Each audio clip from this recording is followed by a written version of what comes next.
And Jacob kissed Rachel and lifted his voice and wept. And Jacob told Rachel that he was her father's kin and that he was Rebekah's son.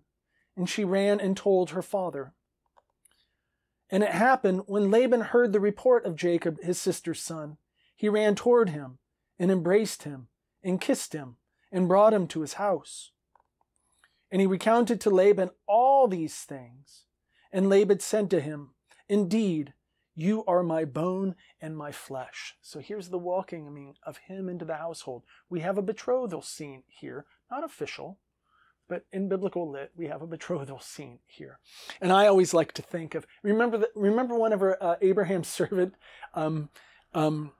came to find Rebekah, and the first thing that Laban sees is the bracelets and all of the rings that she had.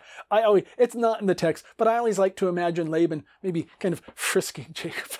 A little bit like, what do you have here for us? All right.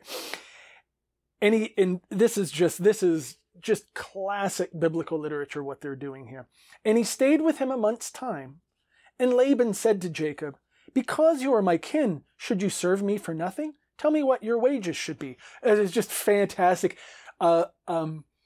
As you've seen the pattern before in many of these scenes, one of the techniques of biblical narrative is to hold off on the revelation here.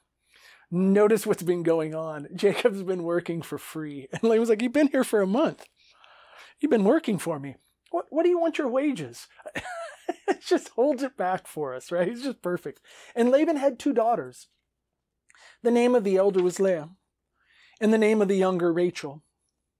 And Leah's eyes were tender, but Rachel was comely in features and comely to look at. Here's your line. And Jacob loved Rachel. And this is going to be kind of the beginning of heartache for Rachel, for Leah, even for Jacob.